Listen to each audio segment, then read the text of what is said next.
Today's show is sponsored by the ABV Network Merchandise Shop. Check out our large assortment of logo merch and our lifestyle collection as well.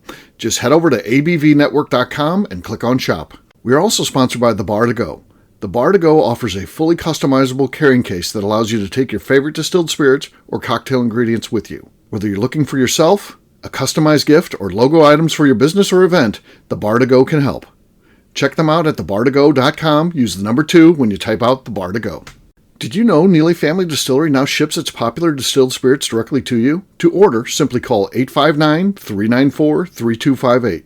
Tell them the ABV Network sent you. Finally, we are sponsored by the upcoming ABV Barrel Shop, a new liquor store experience coming to St. Louis, Missouri. The ABV Barrel Shop will serve as home to the ABV Network and will be owned and operated by Steve Akeley, Jim Fosnot, and Scott Creighton, a.k.a. the Barrel Buddies.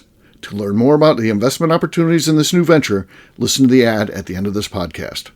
And now, on to the show. Let's drink!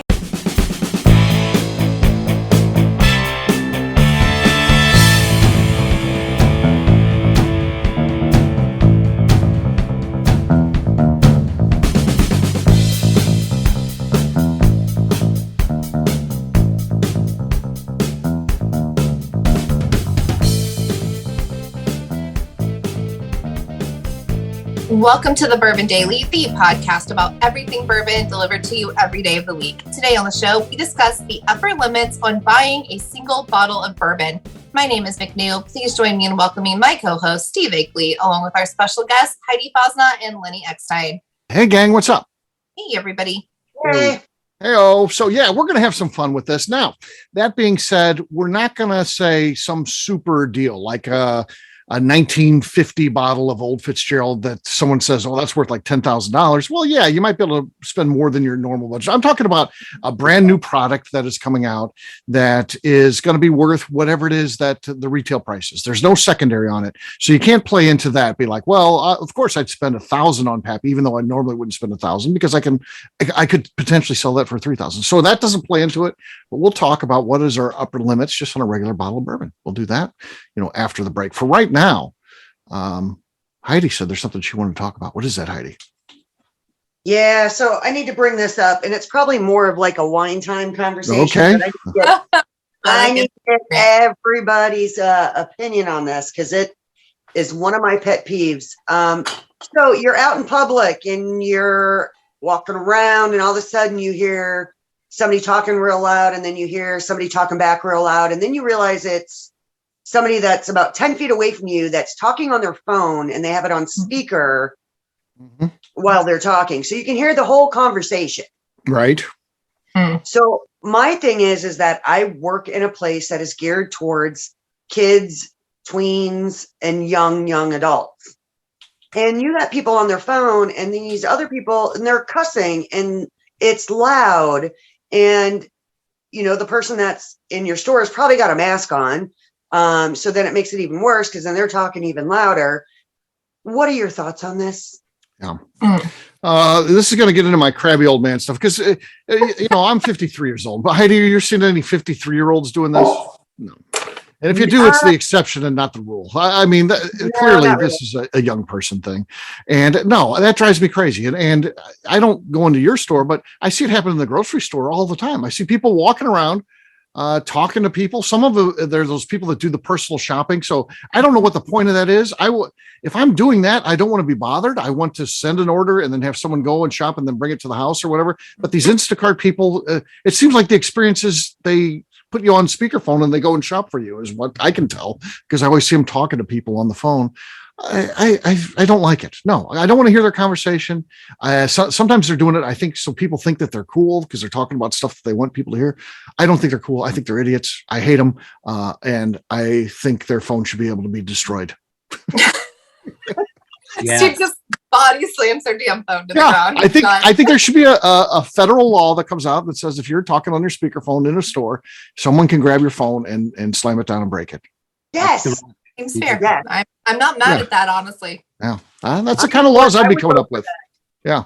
I feel bad for them. I mean, because I feel like they haven't figured out how to be a function. Live in a society. Yeah. Kind of. Like, I mean, what are you, 12? Right. Step up. If you have to do it, how about this? get some earbuds, AirPods, whatever. Yeah. You have Because that's options. their two Yes. purposes. Yes, and then two purposes served. Both, you get to hear what your person's saying. You don't have to hold the phone up to your head, and you get to signal to everyone else, I don't want to talk to you. I'm engaged in something. Right. Yeah. Have my earbuds in. Don't speak to me. Yes. Yeah, don't look like some kind of idiot from Star Trek talking to their The whatever phaser. Yeah. Mhm. camcorder, whatever that thing would be called.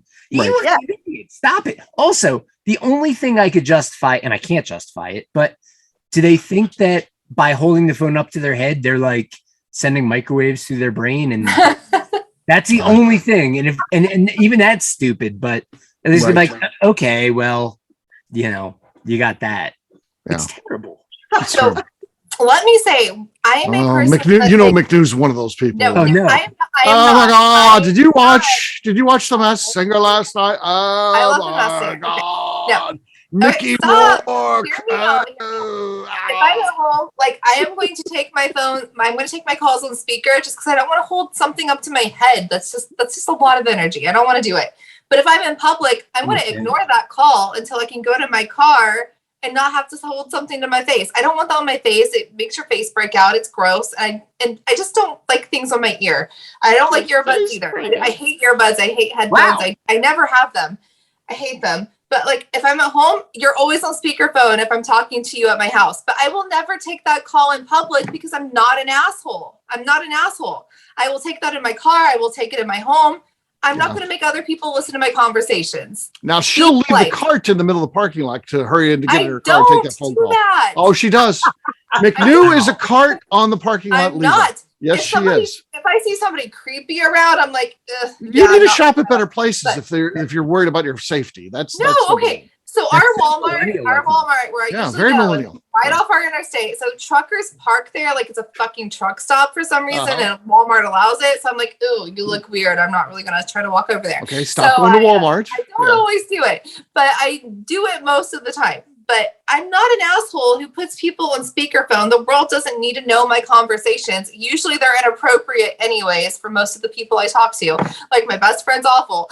We have terrible conversations, but I'm like, the world doesn't need to hear that. I will ignore it and call back when I get somewhere private. And people don't understand that. Like, yes, it's fine to use your speakerphone. It's fine to do that. But in private, the store doesn't need to hear you. The world doesn't need to hear you. Nobody understands that. But if I'm at home, yeah, I'm not trying to hold something to my fucking head. I'm going to put you on speakerphone and set it on the counter while I do whatever I was doing. You know what I think is worse, and I might be in the minority? What Heidi described, but instead of just talking, they're FaceTiming. Oh, Yeah. yeah. Ah, Hey, I hate that. Yes. Yes. I hate So face- my I wish I could erase it. Yeah. I don't my big thing is that if I can't, I cuss and I cuss a lot. And when I talk and, we're kind of all in the back and whatnot, like all my managers cuss too. And it's just the way we are anyway, but we don't do it on the sales floor. We don't do it in front of customers. But if you're going to sit there and be like, fuck, he did what? Or, oh, he's just a jackass. I'm going to walk up to you and I'll be like, fucking earbuds are right there, Right. and like, I'm going to get a I just customer- FaceTime Lenny. I'm going to I wanted to see if probably he'd lose answer. my job. I'm going to lose my job at some point because people are so ignorant. I think it's ignorant. I think that you are Right. a complete fucking jackass Whoa. if you do this Salty. in stores, right? And I work in a Yeah. store that sells anywhere from $5 to $15 wireless earbuds. We have a variety. There's like 20 different brands you can choose from, or you can actually get the ones that plug in your phone for $5 or $5.95. There you go. So I actually just- one day, because a lady was being obnoxious, and I was like, ma'am, can you please turn your phone down? Ma'am, can you turn your speaker off? Hey, you know what? I got something to show you. And she wouldn't follow me. So I went over and grabbed like 10 different earbuds and walked over and I was like, this is what you need right now, or you need to leave the store. Yeah. And I'm like, because think nobody people wants to hear. People have zero consideration for other people around them. They don't care. I don't want to know Yeah. about what They you leave did carts in out. bed last night. I don't care. Sounds Nobody very else similar. does. Oh, that's bad. That card thing is bad. Yeah. I don't Because at usually least it's take them talking on the back. I speakerphone, take it them annoys back. me. It doesn't damage my car. McNew leaving those 90% carts of out the time, damages my I car. take carts back 90% of the time. If somebody weirds around or I feel creepy, I'm like, I'm going to not do that today. But I take You're carts just back. delivering stuff to Walmart. Yeah. Not my problem, really, but they're weird. No. So like they camp out there. So like our Well, they gotta be Walmart is literally, somewhere. like, off the interstate. So the truckers pull in and like camp there like it's a goddamn truck stop. I've And camped at they Walmart. sit there like all the time. And they camp out and they're weird and they take up all these parking spots in the Well, back. it's a tough job. And they They're on run out of speaker hours. phone. They run out of hours. Okay, they do. But also I always park in the back because I can't I'm really bad at backing up. So I always just try to like pull through. So I always park in the back and I walk a long way to the store. So it gets creepy out there. I saw an okay? online thing where you said to say, who's a worse driver, you or Chris? And you said Chris is a worse driver. Uh-huh. I Yeah, can't and imagine how tough his a driver brother, is. his brother agreed with me. My brother-in-law agreed with me. Chris is a terrible driver. Wow. My God. Lose a man card on that one. Yeah. You yeah, know, McNew, exactly. you can always look for a parking spot where you can pull all the way forward. That's what That I would- do, but That's it's a pull usually through. in the back That's a of the pull through. lots. It's usually in the back because they're angled. They're angled, so you're going to be going the wrong direction. So you got to do it in the back so you don't look like such an asshole. Well, just be the jackass that goes the wrong way. It's fine. No, because I'm going to get hit because everybody here is a jackass. She's normally going the wrong way anyway, so she doesn't know how to read it. The jackass. She can't read street signs. All right, it's time to drink. Finally. What is everyone drinking? I'm going to go first. I have a bottle signed by the great Stephen Fonte. This is called the Fruitcake. That's The awesome. fruitcake. Ooh. All right, cork pop. Not much there. Not much there. That can be beat quite easily, but we'll see what happens. We'll see. McNew, you're next. So I brought one of those higher end bottles, higher budget bottles, a very old St. Nick 13-year-old. Okay, that's going to be enough to take the lead. Basie. All right, Lenny, what do you got? I've got some Bainbridge wheat whiskey. Okay, Bainbridge. All right. Nothing there. McNew's got the lead. Heidi's last. I went with something local that I haven't had yet. It's called Switchgrass Spirits, Okay. straight bourbon whiskey. Nice. Interesting. Do they make it? Yes, They Nice. do. Oh, nice. Very cool. made here in St. Louis and bottled. Oh, that's good. That's a good cork pop. That's easily the winner. So there you go. Cheers, gang. Cheers, and guys. switchgrass. All right.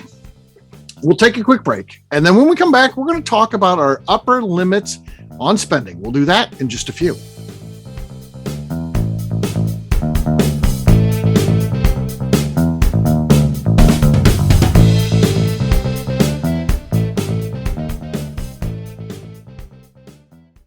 Hello, this is Steve Akeley of the ABV Network. Let's talk about the people who make this show happen. First up is Leatherwood Distillery in Pleasant View, Tennessee. Company founder Andy Lang started distilling as a hobby while serving his country as an elite Green Beret. Andy distilled all over the world during his time in the military and brought this passion back to him in the U.S. when he returned home. A visit to Leatherwood combines Andy Lang's unique distilled spirits and a museum of artifacts from his time serving the U.S. Share a drink with a fallen soldier at their bar where you can grab an acrylic bio off the wall that celebrates the individuals who gave the ultimate sacrifice to protect his or her country. They will also ship their distilled spirits directly to you, so check them out at leatherwooddistillery.com. We are also sponsored by Moonshine University. This longtime partner for the ABV Network helps educate individuals looking to get into the distilled spirits business, service industry employees looking to expand their knowledge, and individuals simply wanting to know more about the process and history of the spirits industry. In 2017, I completed my Executive Bourbon Steward certification at Moonshine University, and it's something I continuously draw upon and connect with fellow graduates. Check out their full listing of classes, including Executive Bourbon Steward certification, production classes, and more at moonshineuniversity.com. Okay, let's talk about Neely Family Distillery. In 2018, I met Royce Neely at an industry event. He started appearing on our shows, and we became friends during my frequent visits to Kentucky. Today, he's leading the way for young distillers making their mark on the bourbon industry. A visit to Neely Family Distillery combines family history, a look at what makes their products unique, and of course a tasting through their whiskeys, moonshines, and creams. Check them out at neelyfamilydistillery.com and visit them in Sparta, Kentucky. All right, back to the show.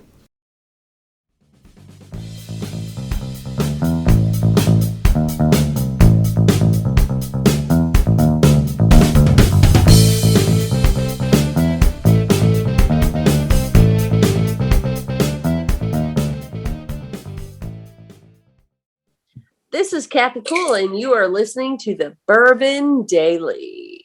Welcome back to the Bourbon Daily. Today we're talking about our upper limits for spending on a single bottle of bourbon. Yes, we are. So, what do we think? What do we think is a high dollar amount that we would spend on a bottle of bourbon? Again, we can't go with, Pappy, and someone says, "Hey, I'll sell this to you for $800," and you're like, I know someone who'll buy it for $2,500. I get that. You'd spend way over. What would be, on a bottle you would buy to consume for yourself? So you're walking into a liquor store. You're like, I'm going to drink this week. It's what I'm opening this week. This is what I'm opening. Yeah. Go buy another one next week. Right. Sort of. Okay. Yeah. So something like an everyday, what's your top dollar for not every day, but Well, it could be a special one too. Yeah, So, splurge. A splurge one. It could be, But something you're definitely opening, not flipping. correct. Not flipping, not flipping. It has no value beyond what you pay for it. So that's key. So. And Heidi, you can't buy it just to win a cork pop challenge either. Yeah. She's like, I bought five That's true. $40 bottles. I think, Which is honestly I think 40 is comfortable. I'm like, if I'm going to buy this, I'm going to drink it. I know I can get another one next week. I'm not mad at $40. 80, I get a little we should save that maybe. What's your cutoff? Like 120 probably. 120. Okay. So that's what we're looking for on the show. 120. Yeah. 120 is where I would stop being super comfortable. Yes. I can feel you on that. I say that on a weekly basis or a monthly basis where I'm just like, I know I bought this $120 bottle of bourbon. I know that they're available. I can go get another one. 120. I'm not going to do it regularly, but 120 is where I'd stop, I think. Yeah. But wait a minute. How much did you spend on that St. Nick there? Right. That was That's more than 120. That's more than 120. No, So that one was 400, but we only have one of them. We're not buying those all the time. No, that's So we're okay. $400 This- bottle. yeah, I think so. I think the answer is actually 400 here. Yeah, I think No, but that was retail. We bought it last year. I'm not buying that every week. I'm not buying well, that. we're not saying an everyday drinker. This isn't the everyday drinker show. It's what would you be willing to spend on a bottle to drink, not to flip or Okay, anything so else. we do drink out of this one, but I'm not I think it's can drink 400 this- is the answer. Yeah. It was 400, but I can't say I drink that every day. That one's lasted a year. That's not what we're asking here, though. What if it was 500? Would you have bought it? That's what's your cutoff? Right, exactly. No That's more. That- Can't do it. I would have because my husband very much wanted it. 500 would have been a yes for that. okay. Well, then now we're at 500. McNew was at 40 initially. Now we're up to 500. Scenarios. The scenario changes. And up the bottle to something that's your must-have bottle. If you see it and you're like, I'm going to drink this. Right. What's the cutoff for you saying I can't, even though I want it, I won't do it? Yes, that's the answer then.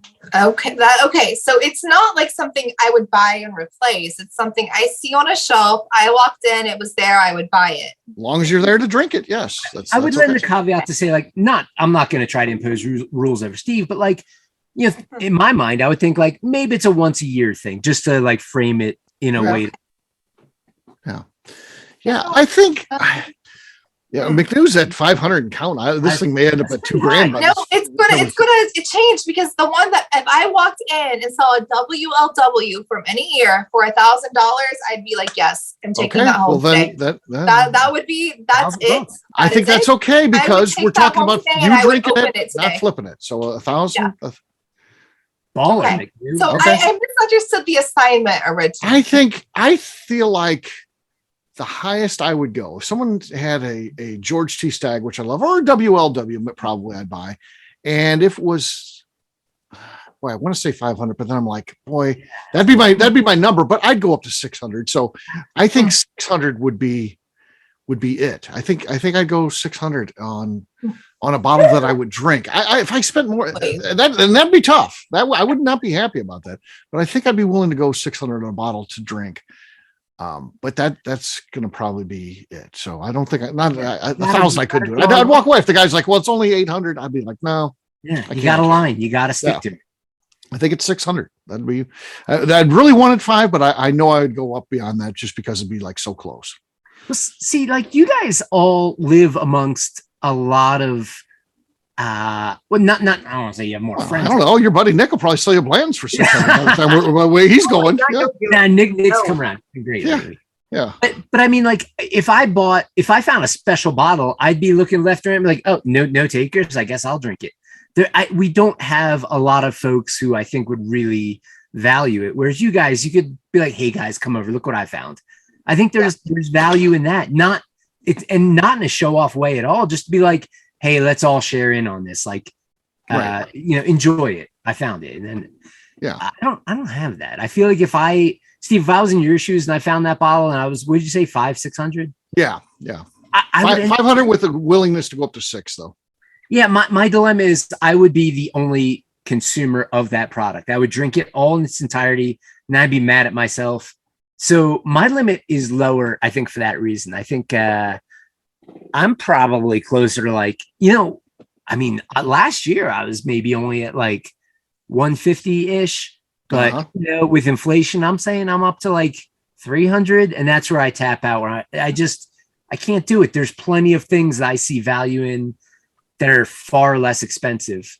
So Buddy's over here talking about if he bought a $600 bottle and he drank it all, he'd be mad at himself. I'm like, know your worth, buddy. Know your worth. I just don't. I'll drink my own shit. You're going to drink it and you're like, you saw it for this price. People are selling it for more. You're going to be mad at $300? Kinda. I feel like I'd rather buy crypto or something. I don't know. Like or I'd rather buy bottles or tofu that's shaped like chicken wings. Exactly. Yeah. Like, look at this. It's amazing. It looks so much like chicken. I don't know. I'd rather buy other experiences I could share with people. But like, I have so many bottles of bourbon and other whiskeys in my cabinet, and I have so many goddamn barrels right here. I don't know. I'd rather buy $1,000, and obviously, like, I can use $1,000 for 100 better other things. Look, but if I walk in and be like, "This is the bottle I've been looking for. It's what I want. It's right there. I'm going to go home and drink it." Like, I'm not going to be really sad about it. No, and you shouldn't. I guess I look at it as like, for $500, I can make a barrel of whiskey. Yes. So it's like I come from a weird perspective, and also I don't need to drink it by myself. So like my upper limit on myself, which is kind of how it goes when you live in a town this small and you don't have as many like bourbon enthusiasts. I got to cap it a little lower. It just doesn't. I don't know. I don't feel like. I don't know if I believe this, but highest end though, because I thought we were going very high end, but. Yeah. No, you thought we were going bargain basement. McNew's all over the place on this one. She's like, well, no. Like Lenny's talking about 300, and I'm like, oh, I tap out. I tap out at 200. If anything over 200, I'm definitely, Jim and I are having a discussion about like, right. Should we do it? Should but we I know stuff myself that Jim's paid over $200 for. So that's not the limit. Again, this goes into the McNew thing. I want to do 40. Well, here's an example of a bottle that you bought that's above that. No, for me. It is. Okay. So I came in thinking like, what's your upper limits for a single bottle? And I'm thinking just like something regular. And she drinks out of a bottle that costs $400 on the show. And she's like, the most I'd spend is maybe so 120. Actually, my husband paid for that one. That wasn't my problem. But it was, but like, he very much wanted it. And I'm just like, okay, go get it. I don't care. But I don't do that on a regular basis. Are we talking like, this is your everyday, you're going to get this every single week kind of bottle? We've already explained it. I don't know what else we can explain it. We've been so kind here. We've been so kind. So for me, like, I honestly, like, for me to splurge and spend money on a bottle, it would be about $200. Yeah, and that's okay. Anything over that, I'm gonna, like, Jim and I, we have separate accounts. So okay. Yeah, Okay. So this is the 150th anniversary of Yellowstone. And they're going to be putting out a special anniversary edition, and it's going to be in some really cool glass and all that. And it's going to be $300. Are you buying it? Or are you like, no, I'm sorry, I got to walk away. 200 is my number. I got to walk away. I cannot buy that bottle, because that's what we're talking about here.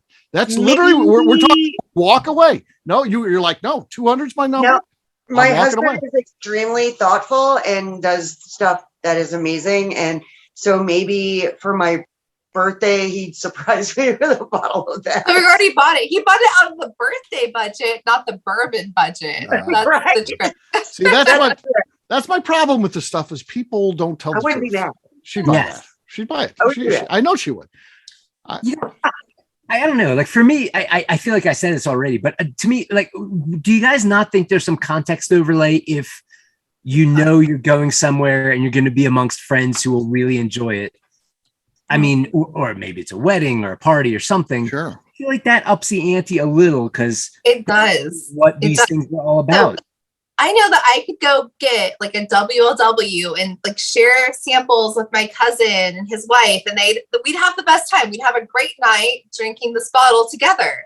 Would they recognize the not monetary value, but the the currency of what they're drinking in terms of yes, because he's now just getting into it. He understands. So I think he would appreciate it the way that I'd want somebody to appreciate it. So it would be a good night for everybody. I think when that happens, you up the ceiling, or maybe like you don't, but you just there's more reason. It becomes like more of an experience. So here's something that I find myself doing all the time, and then getting mad at myself about. Like, I have no problem with, like a couple times a month, I stop at different local liquor stores. And if I see something, I'm like, oh, I'll get a bottle of that. I'll get a bottle of that. I'll get a bottle of that. And then I get up to the register. And then I get up to the register and I'm like, oh shit, I spent $190. And then I'm like out shopping with, my kids or my friends. And I'm like, oh, those shoes are kick ass. And then I'm like, but I ain't paying $100 for them. Oh, and I'm like, Heidi, yes. I have no problem. This is a problem with problem. that. It is for sure. Because Yeah, I'll buy bottles. I'll be like, I don't even think about $200. But then I'm just like, oh, this shirt is like $50. I'm like, I can get it cheaper, so I won't buy it. Like you're online looking for coupons for that store to see if you can get it cheaper. And that's my thing. That's where I kick myself, because I'm like, I have no problem spending $200, but on booze. But then, I'm like, yeah, I do that all the time on multiple things. It's like your priorities are in the right place. Yeah. Well, and then there was the time, like, and Jim knows, like, if we're out somewhere and we're drinking, and then he's like, oh, let's stop at, we're going to drive right by this place. And I'm like, all right, let's go in. I should not go in there. Because all of a sudden I think that, like, oh, that's fine. I can spend that. Like, and there was a Thomas Handy, and they wanted $800 for it. And I was like, oh, we should just get it. And he's like, are you out of your goddamn mind? No, I'm drunk. I want the Handy. Yes, I am. Maybe we have to do two different versions: sober Heidi and drunk Heidi. Apparently, drunk Heidi, $800 is the. Don't say I want that Handy. Right. Exactly. And then he made a comment about going home in a Handy, and I was like, all right, never mind, I will buy it. So, I think, honestly, okay, here's what I'm going to rate everyone. I was the most honest person of the evening, so I get the best grade. I feel like McNew lied very much at first. I didn't lie. I just didn't. She lied and lied, and then claimed she didn't understand it. She still, but ultimately McNew came around where I don't think there is a limit. I think she traded a car to get a bottle, basically. So I think that's what. So McNew. Sometimes you just need to do what you need to do. It's fine. Lenny. I feel like Lenny would go more. I feel like Lenny certainly was not being upfront. He was trying, but I think he'd spend more than he admitted to. But so Lenny falls in third place, and then Heidi, we know, was, who said she wouldn't spend $200, and then she just gave a story where she was willing to drop $800 on a bottle. So, but I didn't.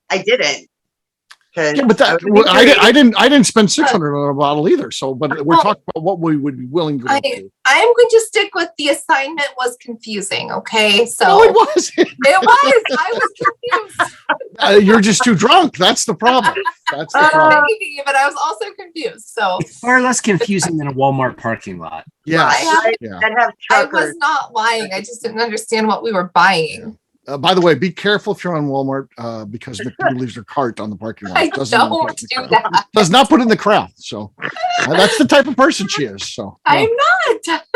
God. All right, we'll wrap this one up as we always do by talking about where people can find us. Heidi, we're starting with you. Where can people find you? You can find me on Facebook as Heidi Topol Eller, or you can find me on Instagram as Heller_Barrel Babe. All right, Lenny. You can find myself and the rest of Deerhammer on social media at Deerhammer, on the webs, deerhammer.com, where you can also order pretty much all of our Called them out last time, so I know. Busted. You can also come visit us in beautiful Buena Vista, Colorado, where we don't sell any bottles quite as expensive in any boats, but maybe next year, though. We have a blend of a 9-year and 5-year drop in next year, so maybe that'll be. Yeah, that's interesting. Can we get that one? I can't even get a hat, so I'm just wondering if we can get that bottle. You can get it all. That one won't be sold over the website. That much I know. So yeah. Luckily, I'm going to Colorado next year. Hopefully, I can get a bottle. All right, McNew, how about you? Where can people find you? I am on Instagram at McNew ABV. I also put my cart back at the Walmart. No, she doesn't. And give me weird vibes, and then that's your car is your problem. But 90% of the time, I'm putting my cart back. You don't think so? Well, we'll have to start watching McNew at the stuff. We'll have the fans keep an eye on it. Every time I go to the Walmart, I'm going to be like, yes, Steve to be like, I put my cart back. Yeah, that would help society. I know that. All right, for me, I'm an easy guy to find at Steve Akeley on Twitter, Instagram, or Facebook. I've got a website, steveakeley.com. We've also got a company website. That thing's abvnetwork.com. Check it out because everything that we do is out there. Previous shows, blogs, so much more, abvnetwork.com. McNew, anything else to say before we get out of here? I'd like to remind the audience to please give us a 5-star review. That includes comments. It helps new people find the show, which is very important to us. And if you like what we're doing, we ask that you please visit our Patreon page at patreon.com/the ABV Network. All right, great job today, gang. For our audience, we'll have a brand new show for you tomorrow. Looking forward to that. Until then, take care, everybody. See ya. Bye. Bye. Peace.